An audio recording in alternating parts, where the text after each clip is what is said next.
기독교는 도덕적인 종교이지만 기독교의 모든 것은 도덕이라고 하는 한 카테고리로만 설명할 수는 없습니다. 기독교는 죄 문제를 해결하는 종교입니다. 성경에서는 창세기로부터 요한계시록까지 모든 문제가 죄 때문에 온 것이라고 말씀하고 있습니다. 인간은 하나님 앞에 범죄하여 죄 때문에 버림받았고, 죄 때문에 하나님과 원수가 되었고, 죄 때문에 심판을 받게 되었고, 죄 때문에 인간에게는 온갖 저주와 불행, 죽음과 고통, 아픔이 찾아왔습니다. 죄는 모든 불행의 씨앗이요, 죄악의 그릇 속에는 온갖 더러운 것들이 담겨져 있습니다. 이 죄 때문에 하나님의 아들이 이 땅에 오셔서 우리의 죄값으로 죽으셨고, 말로 다 할 수 없는 고통을 당하시고 무덤에 내려가셨습니다. 그러니 죄의 문제가 얼마나 무섭습니까? 하나님께서는 죄의 싹은 사망이요, 이렇게 말씀하시면서 피 흘림이 없은즉 사함이 없느니라고 하셨습니다. 그래서 죄를 지은 인간은 심판을 받고 저주를 받고 하나님과는 원수가 되고 도무지 용서받을 수 있는 길이 없었습니다. 그래서 하나님은 이런 인간을 위해서 아들의 생명을 대신 내어주시고 우리를 죄에서 구원해 주신 것입니다. 이 큰 은혜를 생각한다면 단지 윤리적으로 살고 도덕적으로 깨끗하게 사는 것만으로는 충분하지 않습니다. 우리가 지은 죄를 해결하기 위하여 하나님께서 아들을 죽이실 정도로 큰 은혜를 베풀으셨는데 어찌 죄사함의 은혜에 감사하지 않을 수가 있겠습니까? 그런데 문제는 사람들이 자신이 죄인인 줄을 잘 모르고 있다는 것입니다. 어거스틴은 인간이 가져야 할 최선의 지식은 자신이 죄인이라고 하는 사실을 아는 것이라, 이렇게 말했습니다. 내가 하나님을 떠나서 죄인이 되었다고 하는 이 사실을 알고 이 사실을 인식해야 합니다.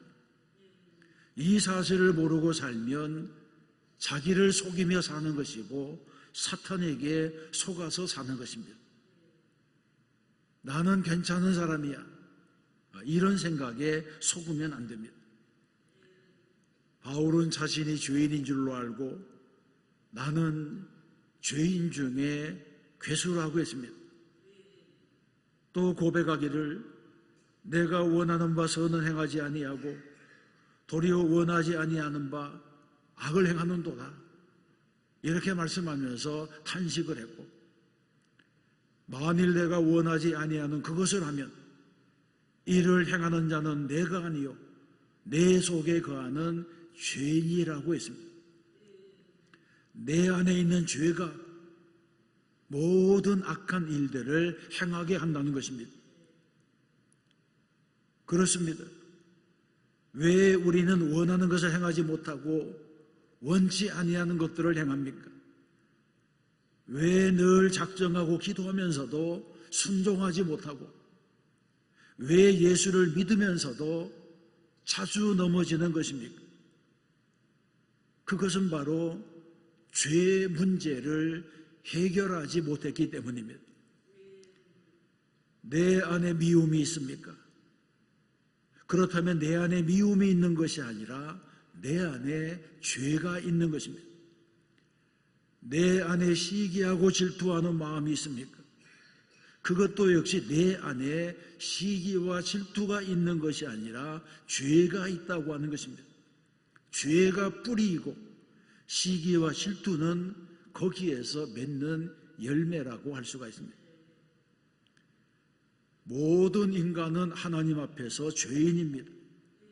죄의 뿌리가 깊이 박혀져 있는 존재들입니다. 그래서 종교개혁자들은 인간은 전적으로 타락한, 전적으로 부패한, 하나님 앞에서 완전히 버림받은 존재라 이렇게 말했습니다. 죄의 문제를 해결하지 못하면 하나님 앞에서 쓸모없는 존재가 됩니다. 못 쓰임받습니다. 죄 때문에, 죄가 하나님과 나 사이를 가로막기 때문입니다. 바로 이 죄의 문제를 다루는 것이 기독교입니다. 다른 종교에서는 죄의 문제를 다루지 않습니다. 그냥 착하게 살아라, 선하게 살아라 그렇게 말합니다. 그리고 무엇인지 진리를 깨달으라 그렇게 말하기도 합니다. 그러면 그리스도인은 어떻게 살아야 합니까? 먼저 우리는 마음이 새로워져야 합니다. 에베소서 4장에서 그 사실을 분명하게 말씀하고 있습니다. 너희는 유혹의 욕심을 따라 썩어져가는 구습을 따르는 옛사람을 벗어버리고 오직 너희의 심령이 새롭게 되어 하나님을 따라 의와 진리의 거룩함으로 지으심을 받은 새 사람을 입으라. 아멘. 그리스도인은 욕심을 따르지 말고 하나님을 따라야 되고, 썩어져가는 구습을 버리고 심령으로 새롭게 되어야 하고, 옛사람을 벗어버리고 새 사람이 되어야 합니다. 이것이 바로 구원의 사건이고, 이것이 바로 은혜의 사건인 것입니다. 이 세상을 살아가는 사람 가운데 하나님의 은혜가 필요하지 않은 사람은 없습니다. 우리 주변을 돌아보세요. 어려움이나 고난이 비켜가는 인생이나 가정이 없습니다. 때로는 남편 때문에, 때로는 아내 때문에, 때로는 자녀 때문에 가정이 힘들어지기도 합니다. 때로는 경제적으로, 사회적으로 힘들어집니다. 그래도 우리가 이런 힘든 것들에게 삼켜지지 아니하는 이유는 하나님의 은혜가 우리에게 있기 때문입니다. 하나님께서 우리의 길을 지키시기 때문입니다. 때로는 어려움을 당해서 잠시 분노할 수가 있습니다. 그러나 습관적인 분노는 금해야 합니다. 우리는 어려운 일을 당하면 시야가 좁아집니다. 다른 사람의 암보다 내 감기가 더 중하다고 내 어려움 때문에 다른 사람을 살피지 못합니다. 그러나 세상을 살아가는 사람은 누구에게나 아픔이나 문제가 있습니다. 저 사람은 아무 어려움이 없겠지 이렇게 생각되는 사람도 그 사람에게는 그 사람의 아픔이 있고 그 사람의 문제가 있습니다. 요셉을 보세요. 요셉은 17살에 종으로 팔려가서 13년 동안 어려운 일들을 무수히 많이 당했습니다. 만일 그때 요셉이 절망하고 포기하고 신세타령만 했다면 오늘 우리가 알고 있는 그런 요셉은 없었을 것입니다. 세상은 바르게 살아도 어려운 일을 만나고 정직하게 살아도 고난을 겪습니다. 이런 때를 만나더라도 성도는 마음을 굳건하게 하고 마음을 새롭게 하고 내 마음을 지켜야 됩니다. 잠언 4장에서 말씀합니다. 모든 지킬 만한 것 중에 더욱 내 마음을 지키라. 생명이 이에서, 생명의 근원이 이에서 남이니라. 아멘. 마음이 무너지면 자신을 지킬 수가 없습니다. 우리는 고난이 다가올 때마다 정신을 똑바로 차리고 낙심이 나를 무너뜨리지 못하게 해야 됩니다.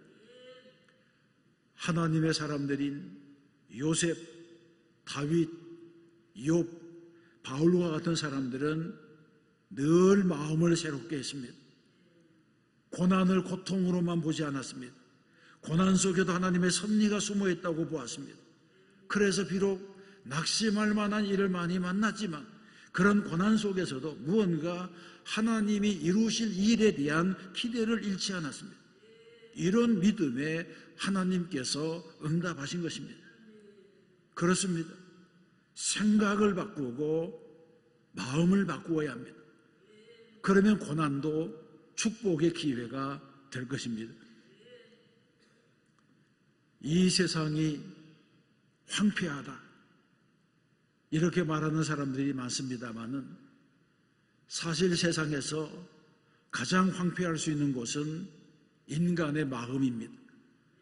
걸핏하면 기분 나쁘고 걸핏하면 짜증이 나고 낙심하는 것이 사람의 마음입니다. 그러므로 성도들은 마음을 잘 관리해야 됩니다. 하나님의 은혜로 내 마음을 가득 채워야 됩니다. 이런 은혜를 위해서 우리에게 꼭 필요하신 분이 예수님입니다. 본문 14절에 보게 되면 우리에게 큰 대제사장이 계시니 승천하시니 곧 하나님의 아들 예수시라 이렇게 말씀합니다. 예수님께서 중보자가 되시고 예수님께서 하나님의 아들이 되셔서 나를 붙들고 계시다고 하는 것입니다. 구약시대에는 대제사장이 하나님께 제물의 피를 드림으로 백성들의 죄를 용서받게 했습니다. 그런데 신약시대에는 큰 대제사장이신 예수님께서 자기의 피를 들여 우리의 죄를 용서받게 했습니다. 성경에서는 이를 가리켜서 그리스도께서는 장래의 좋은 일의 대제사장으로 오사 염소와 송아지의 피로 하지 아니하고 오직 자기의 피로 영원한 속죄를 이루사 단번에 성소에 들어가셨느니라고 말씀했습니다. 그래서 우리가 예수님의 십자가를 붙잡을 때에 하나님의 은혜 안에 들어가게 됩니다. 예수님의 보혈의 피에 의지하게 될 때에 예수 안에서 새 사람을 입게 되는 것입니다. 그러므로 우리는 어려울 때에 다른 길을 찾지 말고 예수님을 붙잡아야 합니다. 예수님만큼 우리의 처지를 잘 아시는 분이 없습니다. 15절의 말씀을 개역성경으로 읽어보면 우리에게 있는 대제사장은 우리 연약함을 채우려 하지 아니하시는 자가 아니요 모든 일에 우리와 같이 시험을 받으신 이로되 죄는 없으시니라 이렇게 말씀합니다. 이 말씀에서 채우란다고 하는 것은 몸으로 친히 경험했다는 것입니다. 몸으로 친히 경험했기 때문에 동일한 괴로움을 당하는 사람들의 마음을 아시고 동정하신다고 하는 말입니다. 이처럼 예수님은 우리의 형편, 우리의 연약함을 다 아시는 분입니다. 그러므로 어려움과 실패를 당할 때에 내 연약함, 내 부족함만을 바라보지 말고 우리는 주님을 바라보아야 합니다. 낙심하며 사는 것은 주님의 뜻이 아닙니다. 우리가 낙심하는 것은 하나님이 기뻐하는 일이 아닙니다. 우리는 연약한 모습 그대로 주님 앞에 나와야 됩니다. 그리하면 주님은 우리를 붙잡아 주시고 우리를 일으켜 주시는 줄로 믿습니다. 예수님은 우리가 연약해서 넘어질 때에 외면하지 아니하시고 우리의 형편을 긍휼히 여기셔서 보살펴 주시며 조건 없는 사랑으로 회개에 이르도록 이끌어 주시는 것입니다. 제가 어떤 집회에 갔다가 2박 3일의 훈련을 통해서 많은 분들이 은혜를 받는 모습을 보게 되었습니다. 마지막 시간이 되시자 원하는 분들에게 2분의 간증 시간을 주면서 원하시는 분은 자유롭게 나와서 간증하세요. 그러면서 마이크를 넘겨주었습니다. 장로님, 권사님, 집사님들이 줄줄이 나와서 여러 간증을 했습니다. 그동안 내가 열심히 섬기지 못했습니다. 그동안 내가 봉사하지 못한 것을 회개합니다. 첫사랑을 잃어버린 것을 회개합니다. 교회로 돌아가서는 열심히 은혜 받은 대로 헌신하겠습니다. 이런 간증들을 했습니다.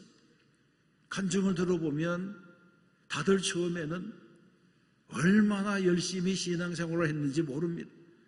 그런데 어느 날부터 교회가 멀어지고 설교가 들려지지 않고 열심히 쉬워지고 겸손은 사라지고 말이 많아지면서 자꾸로 밖으로 겉돌게 되었습니다.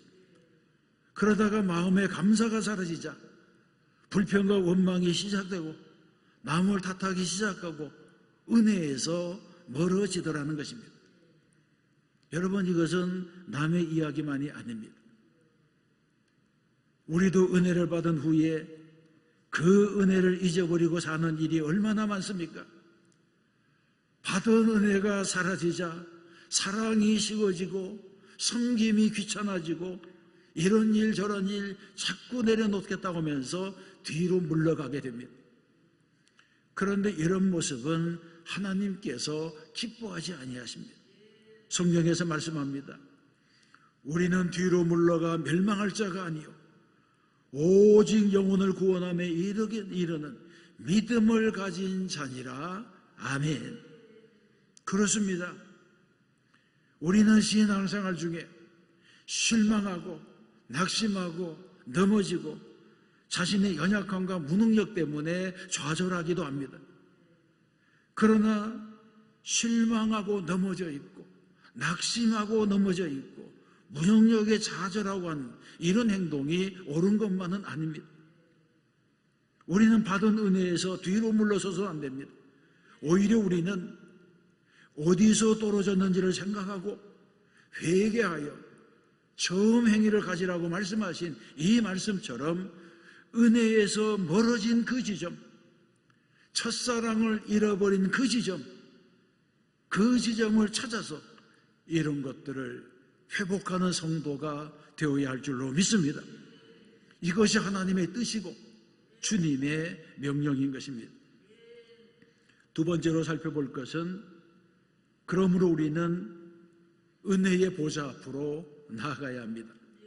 16절에서 말씀합니다. 우리는 긍휼하심을 받고 때를 따라 돕는 은혜를 얻기 위하여 은혜의 보좌 앞에 담대히 나아갈 것이라. 아멘. 항상 우리는 은혜의 보좌 앞으로 나아가야 됩니다. 하나님의 은혜가 없이 어떻게 살 수 있겠습니까? 내 능력만으로는 살 수가 없습니다. 성공하려면 나의 노력 위에 하나님의 은혜가 더해져야 하는 것입니다.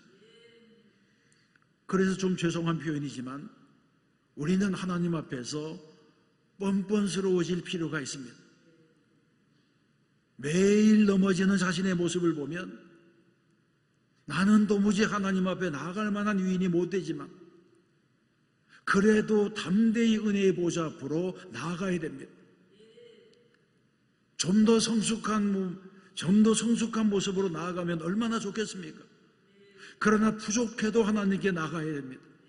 그러다 보면 어느 날인가 성숙해진 자신의 모습을 발견하게 될 것입니다. 우리는 은혜를 사모해야 됩니다. 아무리 부족할지라도 은혜를 구하면 반드시 하나님께서 은혜를 부어주실 것입니다. 은혜의 보좌로 나아가려면 다음 몇 가지를 명심해야 됩니다. 첫 번째는 은혜를 구하지 않는 것은 죄라고 하는 사실입니다. 사람이 저지르는 죄 중에 하나는 은혜를 구하지 않는 것입니다. 어떤 사람은 너무 자존심이 강해서 하나님께 은혜를 구하지 못합니다. 하나님께 은혜를 구하는 일이 못나 보이기도 하고 무능해 보이고 책임을 회피하는 것처럼 보이기도 합니다. 그러나 그럼에도 불구하고 우리는 은혜를 구해야 됩니다. 은혜를 구해야지 문제가 해결이 됩니다. 은혜를 구하는 일이 잠시 못나 보일 수가 있지만 은혜를 구하지 않으면 평생 못나게 살게 되는 것입니다. 하나님 앞에서는 큰 문제나 작은 문제가 차이가 없습니다. 믿으시기 바랍니다. 오히려 작은 문제로 나 혼자서 해결하려고 하면 그 문제가 더 꼬이고 해결되지 않는 경우가 많습니다. 그러나 내가 하나님께 은혜를 받고 나면 모든 문제가 쉬워지게 되는 것입니다. 두 번째는 겸손해야 은혜의 보좌 앞으로 나아갈 수가 있습니다. 우리는 조금만 높은 산에 올라가도 산 밑에 있는 동네들이 작게 보이고 우리가 갈등하는 문제들이 작게 여겨지는데, 우리가 하나님의 은혜가 있는 곳으로 올라가면 문제가 어찌 작아지지 않겠습니까? 하나님의 은혜가 임하면 문제가 해결되기 전에 먼저 해소되고 말 것입니다. 그러면 누가 은혜의 보좌 앞으로 나아갈 수 있습니까? 겸손한 사람입니다. 우리는 정말 겸손해야 합니다. 겸손하면 길이 열리지만 교만하면 길이 다 닫히게 됩니다. 기독교의 생명은 겸손입니다. 겸손하지 않으면 하나님의 은혜를 받을 수가 없습니다. 세상의 철학과 다른 종교는 선악의 근거를 두기 때문에, 그 선악의 근거를 행위에 두기 때문에 의로운 사람, 착한 사람 칭찬합니다. 그래서 이런 칭찬을 받은 사람들이 겸손이 부족해지게 됩니다. 그래서 사람이 하나님을 떠나 교만해지면 불행의 길로 들어서게 됩니다. 정말 행복하게 살려면 겸손해야 됩니다. 겸손해야 하나님의 은혜를 받습니다. 하나님의 말씀도 겸손해야 들을 수가 있고, 봉사도 겸손해야 바르게 할 수가 있습니다. 진정한 감사도 겸손해야 나옵니다. 겸손한 마음으로 감사하며 살면 마음의 평화가 오고 삶의 여유와 만족이 생기게 되는 것입니다. 사람들은 교회 일을 능력이 없어서 못하는 줄 알지만 사실은 교만하기 때문에 못합니다. 성도들 가운데도 은사가 많은 분이 잘 넘어지는 경우가 있습니다. 반면에 여러모로 부족한 분들은 하나님, 저는 부족합니다. 하나님, 저는 능력이 없습니다. 하나님, 나는 아무것도 모릅니다. 이렇게 하나님 앞에 매달리니까 자꾸 그런 사람에게 하나님께서 은혜를 부어주시는 것입니다. 그렇습니다. 영적으로 교만해지면 마귀가 역사하기 때문에 오히려 받은 은사 때문에 시험에 듭니다. 그러므로 우리는 겸손해야 됩니다. 교만하면 잘 되려고 해도 잘 안 되지만 겸손하면 항상 좋은 길이 열리게 되어 있습니다. 성도가 세상을 살아가며 절대 보이지 말아야 할 태도가 바로 교만입니다. 우리는 항상 겸손해서 하나님께도 복을 받고 사람들에게도 인정을 받는 성도가 되어야 할 줄로 믿습니다. 세 번째, 은혜의 보호자로 나아가려면 인내의 덕이 필요합니다. 겸손의 인내가 더해지면 놀라운 축복의 문이 열립니다. 16절에서는 인내를 강조하기 위해서 때를 따라 돕는 은혜를 얻으라, 이렇게 말씀합니다. 이 말씀에 숨어있는 뜻은 하나님의 은혜는 금방 주어지지 않고 하나님의 때에 주어지는 것이라고 하는 말씀입니다. 그러므로 우리는 하나님 앞에서 조금 느긋해져야 됩니다. 사실 믿는다고 하는 것은 느긋해지는 것입니다. 내 뜻과 하나님의 뜻이 다르다고, 내 뜻대로 안 된다고 안달복달해서는 안 됩니다. 나에게 꼭 필요한 일이라면 내가 할 수 없는 일조차도 하나님께서 하게 하실 것입니다.